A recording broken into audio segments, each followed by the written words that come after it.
کاتتان باش من کامەران حاجی عومەر لەگەڵ هاوکارانم لە باسی ڕۆژ ئەم جارە بە دوواداچوون دەکەین لەسەر سیستەمی بانکی لە وڵاتانی جیهان ئەوەی کە ئێستا دەیبینن کارتی بانکەکانی نێودەوڵەتیە کە زۆربەی هاوڵاتیان لە وڵاتانی دنیا بەپێی ئەم کارتانە مامەڵەی بازرگانی دەکەن و کڕین و فرۆشتن دەکەن بەڵام تاوەکو ئێستا لە کوردستان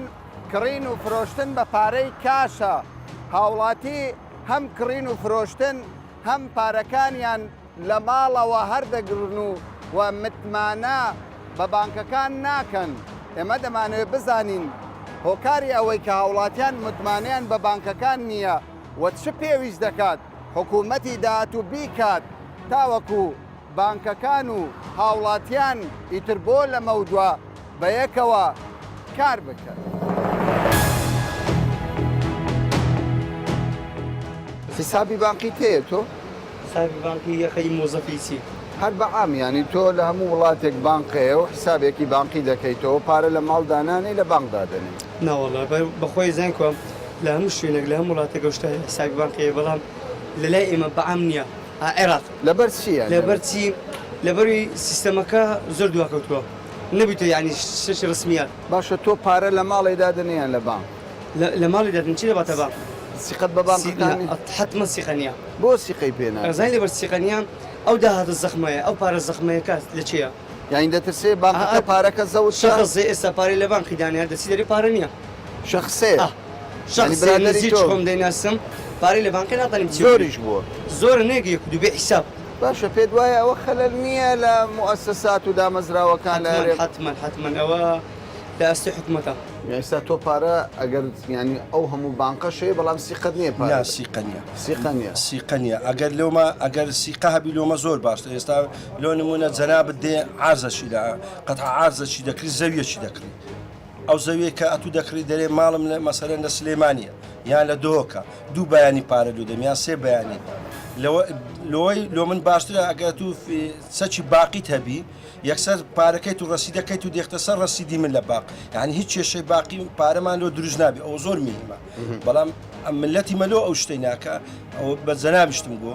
لێرکانە ئەو دوو عزبە باڵە دەستا دەبی وە بکەن متمانە بگەڕێت نەبوونی سیستەمی بانقی زیانی بە ئێوە گەیاندووە تەبعا زۆر دەڵێن سیقە نییە بەڵام هەندێک بانقی بیانی هەیە لێرە ئی وڵاتانی دەرەوە بۆ خەڵک پارە لەو بانقانە دانانی لە خۆران نبینێت جێ سیقەنیە سیقەی بە بانقی نێودەوڵەتیش نییە نەخێر سیقەی نەماوە ناوە باشە یعنی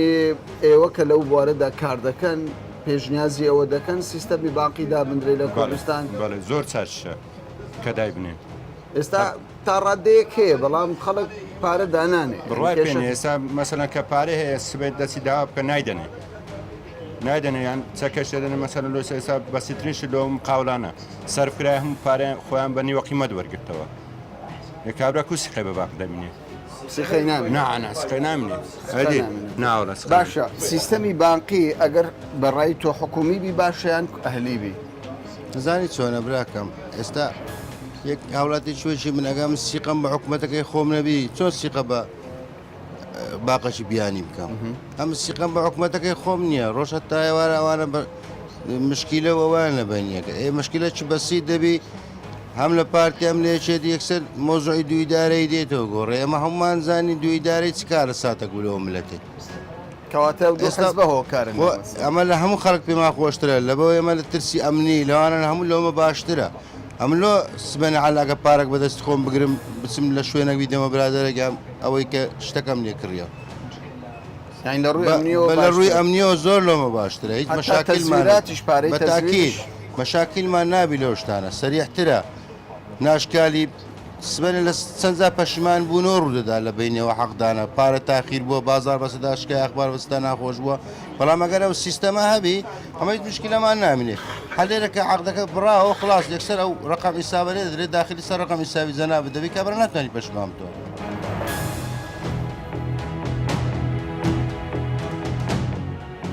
سیقەت هەیە بە بانک سیقەمانەیە بەس بانک لەگە بانکش دەگۆڕێتن فەرقیە تۆ پارت داناوە لە بانک بەڵێ. حسابی هەیە سامەیە لە دوو بانک سامێ بەرە چی سوودێکی هەبووە بۆ تۆ سوودەکەوەی بانکە هەلێکە کە لێم دانایە زیاتر سیقەم پێلەوەی لە بانک حکومیەکە ئێستا لە بانک حکومی پارەمە تاو دەخەژەیە نامدەنەوە بارەکە دەست بەسەر چەندە پارەکە داناوە هیچیانیان ئەوەی حکومی بانکە حکومیەکە تقریبان نزیکەی $5,000 دەبێتە نادەنەوە نەخێر چیان ئەوڕۆ پێ سبێنێ مانگەشتر و دوو مانشتر و با پارە بێ و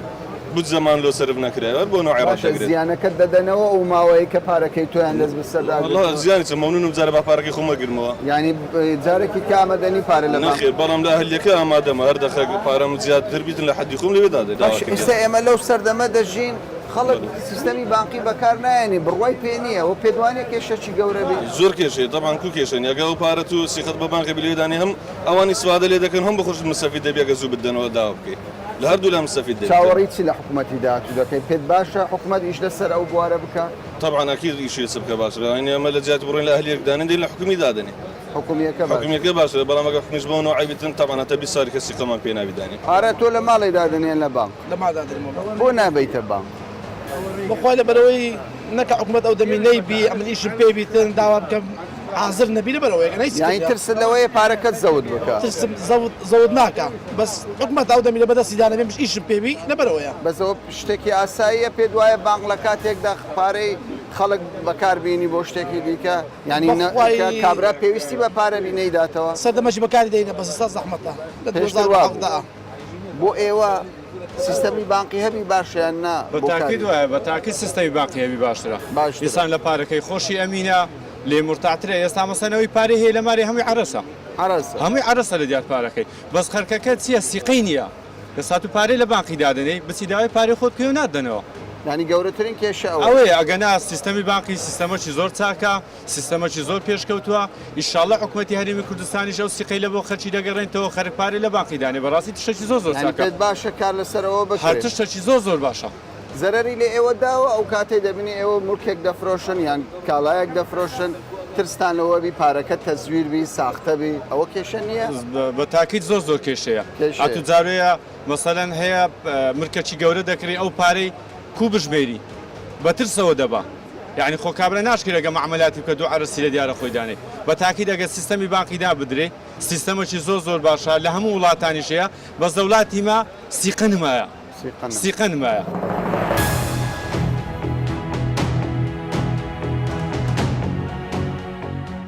بانقاکی زۆر هەیە لە کوردستان خەڵک پارە لە ناو بانقی دانانێ بۆ سیقەنیە لەبەرەوە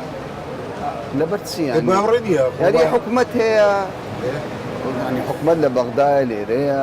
چەندین بانقی نێودەوڵەتی هەیە حکومەت متمانەیە بانق متمانەیە متمانەیە ئەوروپا خەڵک بڕۆ سەد یاری نابەرک نییە بۆ لە مەرجنیە بانکەکە موجودە کار دەکە و لە کونی دیوار ڕاکە و پارە دەبینێ باشە بەس بانقی نێودەوڵەتی شێ لێرە خەڵک لەوێش دانان لە ویزێشدانانە چکەمە هەمووی یەک زنجیرەیە بێکەوە وەستراوەتەوە تەسەوەڕ دەکەیت هەر شتێک بێتن کابرا ئەو بانقە نێودەوڵەتەکە زووت ڕاکە بەڵام تۆ ئێستا مەبلەگێک پارە لە ماڵ دادنەی پاراستنی ئەو پارەیە کێشە نییە دڵت هەر پێیوەیە کێشەیە زۆر کێشەیە کێشەیە چۆن کێشەیە باشە تۆ وەکو هاوڵاتیە وەکو کاسبکارێک چ دەڵێت بە حکوومەتە یعنی چی بکە حکوومەتە تا متمانە بگەڕێنەوە دەبێت نا سیستەمی بانک سیستەمێکی وابی وان دەبێ باوەڕ پێکراوبی خەڵک یعنی بڕوای بگاتەوەی جیرفانەکانی بەتاڵبی هەموو لای حکوومەتدانی هەموو جیرفانەکانی بەتاڵکە هەموو دەستیم حکوومەتکە ئەو پارێش هەم حکوومەت استفادە دەکات هەم خەڵکیش باشتر دەخەوێت تۆ حسابی بانقی هەیە تۆ مادەم کار بە سیستەمی بانقی دەکەیت باشە هاوڵاتیانیش چاو لە تۆ بکەن زۆر باشە باکە هەمە تەمینە لە ڕووی ئەمنیەوە لە هەموو ڕوویەکەویان بیا کابرا ئەگەرەوە بێ ڕقم حسابی دەدەێت دەست پارەکەی خۆرە دشیان پارەکە دەختی سەر حسابی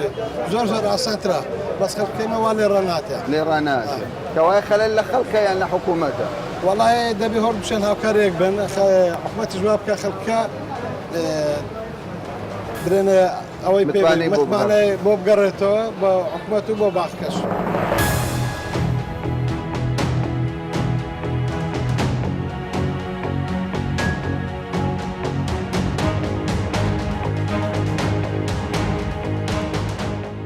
ئێمە ئێستا لە نێو یەکێک لە بانکە دیارەکانی نێو هەرێمی کوردستانین بانکی فیدراالە لە کۆی زیاتر لە 110 بانکی جۆرە و جۆر 89 بانکی بازرگانی هەن بانکی فدرال لە کۆی 20 بانکە لە شار و تەنانەت شارۆچکەکانیش خزمەتگوزاری پێشکەش بە هاوڵاتیان دەکەن. ئەوەی کە من لەم بانکەدا بەدی دەکەم وەکو دەبینن فەرمانبەرێکی زۆر لە نێو یەکێک لە بانکە دیارەکان بەڵام دیارە یعنی زۆر بەدەگمەن هاوڵاتیان دەبینین بێن سەردانی ئەو بانکە بکەن خزمەت گوزاریان پێشکەش بکرێت. ئەوەی کە من پرسیارم کردووە زیاتر کە کۆمەڵێک هاوڵاتیم بینی پارەیان نەدەست بوو پرسیاری ئەوەم کرد کە ئەم پارەیە چییە؟ گوتیان ئەمانە فەرمانبەرن هاتوون موچە لە بانک وەربگرن. کەوایە خزمەت گوزاری بانکەکان بە بەراورد لەگەڵ وڵاتانی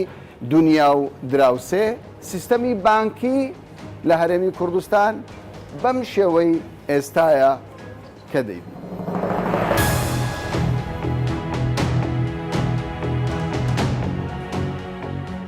ئێوە وەکو خاوەن کۆمپانیا وەکو بازرگان متمانە بە بانکەکانی هەرێمی کوردستان و عێراق دەکەن بۆ ئەوی سەرمایەتان لێدانن؟ ئەمە ناڵێن سیقا نییە بە یەکجاری بەڵام سیقە کەم بووە کەم بوو. یعنی میسارێک پێ دەڵێم بانکل وەرکا وەختی خۆ هەبوو دهوکێ یان هەولێرێ هەبوو یان سلێمانی هەبوو یعنی حواڵاتمان لە ڕێ بانک وەرکا بوو یان ئێمە وەکیلی شەریکات بووین مەسەلەن پارێ خۆ مەجبور بەڕێ ئەو شەریکە تەحویل بکەین یان دانە ناو بانک ئەوە تقریبا 10-12 ساڵات 500-600 میلیۆن دلار لەوێ ئاسێ بووە. یعنی ئێستا 500-600 میلیۆن دلاری دیناری عێراقی حتا ئێستاش ئاسێ بووە داوا دەکەی دەرێکاکە بانقی مرکزی ئەمەیان قەپات کردی هەکە بگەیش ئاسلی مەوزوعەکە بانقی مرکزی کەفیلی ئەو بانقەیە چکە کە ڕێجستر وەربگری لە ڕێگای بانقی مرکزی عێراق ئەکید بانقی مرکزی عێراقەکە لە ڕێگای بانقی مرکزی عێراق ڕێجستر دەدەتێ یعنی موافقت دەدەێت کە بانک بکەوە باشە ئێوە بانقی مرکزی عێراقی مادام ئەو بانکە قەپاتان کرد ئەتوو کەفیلی دپارە بینە نە ئەو دەدا نە ئەو دەدا یان قەزیە سیاسی تو ناچارێ ئێستا پارەکە لە بانک دانێنێ شکایەت لە کێ بکەم مەسەلەن چەند دەبێ ئەو پارە لە بانک ماوە 10 ساڵ 10 ساڵ 9 ساڵ باشە ئەگەر بانکی مرکزی حکومیەکان پارەی خەڵکیان لەلابێ و ئامادە نەبن پارەکە بگەنەوە بەڵام هەندێک بانقەیە لە کوردستان ئەهلین دەڵێن ئێمە خاوەن سومعی باشین و پارەشمانەیە فەرمون بابێن پارە بدن بۆ ئەوان چی هەیە بانقی هەلی هەیە جێسی قەتە بەڵام پارەشی دانانێت تۆ ئێستاش ئامادە ناوێرم ناوێت کە مەسەلەن حواڵەکەم هەبی 2 میلیۆن میلیۆنێک 3 میلیۆن بیدێم پارێ خۆ کاش دانم بەستر لە میلیۆن دیناریان دۆلار بی فەرقنە ئینڤۆیسی خوددانم پارەی خوددانم سوێفت وەردەگرم بەیان دەڵێم خۆحافیز نسبەی خوددەدەم و خۆحافیز بەڵام ئەو بانقانە بەشێکی بیانی نێودەوڵەتی سەرسەری من بەڵام هەموو بانکەکان گرێدراوەنە بە بانقی مرکزی مۆزاکە ئەوەیە باشە حالەتی وەکو تۆ زۆرە هاوڵاتی پارەی ئەو لە وەرکا بانک حتا 100 میلیۆن دلار وەزام داگیر بووە 100 میلیۆن دلار لە یەکێک لە بانکەکان ئێستا لە لایتی بەڵام بانقی وەرکا لا یەکێک لە بانکەکان بانقی وەرکا بەبەرگەوە یان دەرێن بانکەکە ئێرهابیە یان نازانم چییە بەسەرە سیاسیە بینی خۆیان ئەمە بەس ئەمە بووی نەزەحیە کەواتە حکومەت دەبێت جددی کار بکات یعنی حکومەتی مە دەبێت زەخت لە حکومەتی مرکزی بکە کاکە باشەنگو کەفیلی ئەو بانکانە ئەو خەرکەیە پارەی خۆدانە لۆ پارەی خەر نادانەوە مەسەلەن ئەوە یەک دووەمین تشت ئەو وەزعی سیاسی پەیدا بوو ئەو ئەزمە اقتصادیش تقریبا سیقە کەم بوو لەگەڵ بانکەکانی خۆمانی هەرێمی کوردستان یعنی مقاول هەیە 10 ملیاری هەیە 15 ملیاری هەیە دەنێ ڕۆژێ وەرە میلیۆنێک دەدەمێ 3 میلیۆن دەدەمێ ئێکاکە تویشی شەریکە بکەم بچی بێ حرەستە بانکەکە ڕاوەستی ناتوانێت ئەوش زەحمەتە.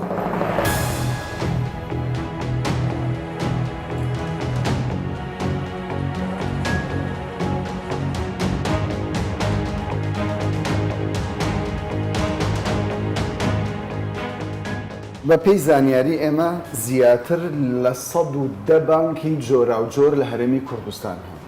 بەڵام تاوکو ئێستا نەتوانراوە قەناعەت بە هاوڵاتیانی هەرێمی کوردستان بهێنرێ زۆرینیان پارەکانیان لە ماڵ کە تا ڕادەیەکی زۆر بەڕاستی لێیان بۆیتە بەڵا نازان چۆن پارەکە هەڵبگرن ئەو متمانە نەگەڕاوە آخر ئەڤەت شتێکی طبیعیە گەل ثقافەتە خەلکی کوردستان گەل ثقافەتە عێراقی ثقافەتە منطقي دائما خەلکەکە بینیتن وجود بانقي مصرفي تقريبا اكتب ويا رولك اكتب ويا طبعا لهقل هاوكاريا بانقا مركز نواندية عراقي زور فرق بوا اف ثقافته وقتي بيشتي استدا نبوه نوكا زياتر اف ثقافته يا نشر تبي تتناف كردستان تناف عراقي داش طبعا اشتفش هاوكاريا بانقا نواندي كردستان نواندي عراق وكبرانشيان هائره لكردستان زور رقابه مال لسرا زور زغط مال لسرا يعني زغطك الكيريتة اول تشت فيت المبادره ايكي تنفيذ بكاتن كبارد ناف بازاري دانا مينيتن باري كاش نابي بمينيتن التوجيه همو بانقات تكن كاف بانقا بكارتو بكار بينيتن افرو بزحمته بيك خطوه راسا خلكك قانع بكي ورا باريخو بينا بانقي بالتاكيد ويا رازي استال دوخك ازم زور رازمه وضعي نوكا ازاد بينم اف حركه نوكا تتكرن البنقه ارتي والبنقه ديتريش يا حي اف حركه از بينم يعني اوفر اكسبكتيشن فوق التوقعات اف نوكا خلكي نوكا تيتن خلكي نوكا مطمانه ابو شيبي خلك نوكا افرو سفر نوكتن زور خلكي هاي برادر تلفوني دكاتن دليتنا زودرهم دشما مطاري من بورا بيت فيتن بس از نشم كاشي قال خبابم دوري مطاري زور افرو تو نشم نمبركي خلك سفر دكاتن $15000 $3000 $20000 نشتن في بوراي ات مطاري دا بباتن تيتن مجبوره تيت بخو كارت كيف كتبه كارت فكرفه بومن زور مهمة باشا بەڵام ئەگەر بە ڕێژەدا بنین لە سەدادەی خەڵکی کوردستان یعنی حیسابی بانقی نییە وایە ئەمە جێگای ڕازیبوونە کە تۆ دەڵێی زۆر باشە وایە نە جێگای ڕازیبوون نییە بەڵام حەد باشترە باشە کەم و کوڕیەکان تاوەکو ئێستا کە سیستەمی بانکی پێشکەوتومانە لەسەر حکوومەتی هەرێمەیان حکوومەتی عێراق چونکە بانکەکان لسر حكومة العراق كم ترخم طبعا بظني لو چونك حكم اصلا بانقي تو بانقي اهلي بيان تايبد بيان بانقي حكومي باتو ربطت هي ببغداد هر تشتكي بانقي كردستان يان بانقي عراقي ناطن تنفيذ بكان بي باش نبان قمر نواندي عراقي هر تشتغل بي يعني حتى افا كارتوتشي كي تكنولوجيا هيا زور برنامجي جوان مان دروست كرديا بلام ناطاني بيكن بي بانقي نواندي العراق چی تاندوي وكو بانكي اهلي چی تاندوي دعمي بيبستي مان بدعمي حكمتي هريمه تمناش دكم حكمتي نوي هرم دعم ما بكتن لا ترويكو دروي تشجيعي خلق بكن يكم تجربي بموظفي خويا دست بي بكن كدابزن دابزيني راتب يانو موچيان لنا بانك بكريتن شو كقازان بغداش كوتو بندكاني كم بكاتو بالتاكيد هو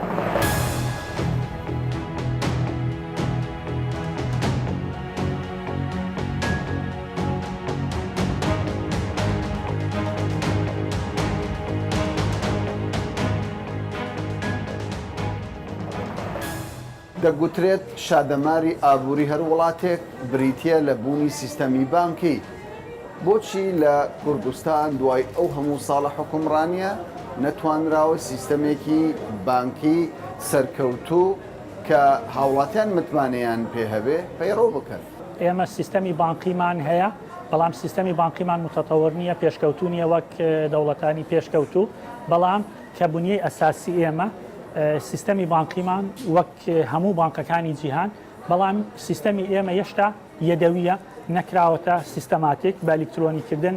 نەکراوە ئەو هەنگاوەش کاتیەوێ پێویستی بەکاتە باش ئەگەر پۆلینێک بکەین ڕێزبەندیەک دابنین سیستەمی بانقی لە هەرێمی کوردستان و عێراق کە بەشێکی گرنگە ئێمە لە عێراق بەشێکی گرنگین لە ڕێزبەندی جیهان لە چێوەی ئەو سیستەمانەی بەڵێ لە چێوەی ئێمە لە ڕیزبەندی خوارەوەی لە هەموو جیهانە لەبەرەوەی ئێمە ئەگەر سەیری دەوڵەتانی دراوسێمان بکەین تورکیا ئێرانە ئوردنە کویتە ئەمانە هەمووی سیستەمی بانقی هەیە بەڵام ئێمە وەک کوردستان وەکو عێراق تایبەتمەندیەکی خۆمان هەیە بەهۆی ئەو هەموو شەڕانەی کەوا لە عێراق و لە کوردستان ڕوویداوە ئەگەر تۆ هەر لە فکری خۆت نەچێت ساڵی 1970 حربی عێراق و ئێران هەبووە دوایەوە ساڵی 90 شەڕی کوێت هاتە سەری ساڵی 2023 دیسان شەڕی کەنداو هاتەوە ڕوخانی ڕژێمی سەدام لە 2014 قەیرانی دارایی و داعش و ئەو وەزعیکەوا بەسەر کوردستان و بەسەر عێراقات ئەمانە هەمووی فاکتەر بوونە وای کردووە کەرتی بانقی لە عێراق و لە کوردستان بەرەو پێش نەڕواش باشە کەوایە ومێدێکی زۆرمان نەبێت چونکە ئەو ناوچەیە بە بەردەوام لە ئاڵۆزیدا لە ناسەقامگیریدا وای کاک کامەران هەر شوێنێ استقراری سیاسی نەبوو استقراری سیاسی نەبێت تۆ پارە خەڵک ناوێرە لە بانک دایبنا بۆ زەمانەتی خۆی ئێستا ئێمە بەداخەوە لە هەرێمی کوردستان و لە عێراقش خەڵک پارەی خۆی لە بانک دانانە لە ماڵەوە دایەنە ماعلم بانک پارێزراوترین شوێنە کەوا تۆ پارەی لێدابنی ئەتوانی پارەکە دیسپادی لێ بکەیت ئێمە هەر هاوڵاتیەک ئەگەر پارەی خۆی بێنێ دایبنا لە بانک لێی زیاد بێ ئێمە سوودیە دەینێ سوودی ساڵانە 6% ئەگەر لە تەوفیر داینە ئەگەر لە وەدایع داینا سوودەکەی 8% مقابلەوە ئێمە چی لەو پارەیەکەین ئەو پارانە تۆ بانک ئیشی چییە پارە لە خەڵک وەرەگرێت خەڵشتر پێویستی بە قەرزەیە بە هەمان شێوە ئێمە ئەو پارەیە کە وەرمانگر لە هاوڵاتی ئەیدەینە یەکێکی تر بازرگانێکی گەورە کۆمپانیایەکی ئیش بکە قەرزێکی دەینێ بە سوود ئێمە بانک ئیسپادەکەی لەو ئاڵگۆڕی دراوەیە باس لەوە کرد زیاتر لە 110 بانکەیە بانکی جۆرە و جۆر لە هەرێمی کوردستان بەس بانک پێم بڵێ سوودی ئەو بانکانە چییە ئەگەر نەتوانێ یعنی هاوڵاتی ڕازی بکە پارەکەی خۆی لە ماڵ هەر نەگرێت سەر ئێشەی بۆ دروست نەکە بێ لە بانکدار سوودی ئەو بانکانە چیە کاکەم هەر هاوڵاتیەک تاکی دەمستەکە گوێی لە من و تۆیە سەردانی بانکی کردووە ئەزانی ئەو خزمەت گوزاریانی لە بانکەکانمان پێشکەشەکرێت چی خزمەت گوزاریەکە خزمەت گوزاریەکانمان ئێمە تا حدێک عمولە و ڕسوماتمان ڕەمزیە تەحەداکەم هیچ هاوڵاتیەک نییە لەم کوردستانە سەردانی بانکەکانمانی نەکرد بێت ئەگەر بۆ دەرکردنی جیاوازێک بێت یان بۆ کڕینی ئۆتۆمبیلێک بێت یان ئەو ڕسوماتەی لەسەر بێت لە هەمان کاتە ئێمە زیاتر لە 100,000 زیاتر ئەتوانم بڵێم لە بین 150 بۆ 200,000 هاوڵاتیمانەیە حیسابی ڕەوەنی هەیە حیسابی بانقی هەیە یاخود دەفتەر پاشەکەوتیە ئەتوانێت بۆ مناڵی خۆی بێ پارە دابنات پاشەکەوت بەشێک لە هاوڵاتیان دەڵێن بڕێک پارەمان داوە بە بانقە حکومیەکان بەڵام تاوەکو ئێستاش حکوومەت ئامادە نییە پارەکانمان نەخێر بەو شێوەیە نییە کامەران ئێمە ڕاستە پارەی خەڵک لامانە بەڵام زۆربەی زۆری ئەتوانم بڵێم لە 175 چارەسەر کراوە بەهۆی قەیرانی داراییەوە ساڵی 2014 ڕاستە تا 2000 تقریبان کۆتایی 2017 لە 2018ەوە ئێمە قۆناغ بە قۆناغ پارەکانی خەڵکماندایەوە تەنوانی ئەمە هەڵەیەکی استراتیژی حکوومەت بوو لەوەی پارەی خەڵکی بەکارهێناوە نەخێر بەو شێوەیە نەبووە تۆ بە ئەمری واقع یعنی کوردستان لە بارودۆخێ بوو ساڵی 2014 بەهۆی قەیرانی داراییەوە بەهۆی بڕینی بوجەوە لە بەغاوە دابەزینی نرخی نەوت داعشەوە ئەمانە هەمووی هۆکار بوون وای لێی کرد حکومەت بە ناچاری دەست بەرێ بۆ پارەی بانکەکان و بۆ پێداویستی ئەم وڵاتە بەڕێوە تۆ لە فکرت نەچێ ئەو شەڕی داعشە کەوا ئێمە کردومانە لە 2014 تاکو ئێستا هیچ خزمەت گوزاریەک شارەوانیەکان تەندروستی پارێزگاکان هەمووی ئیشی خۆی کردووە.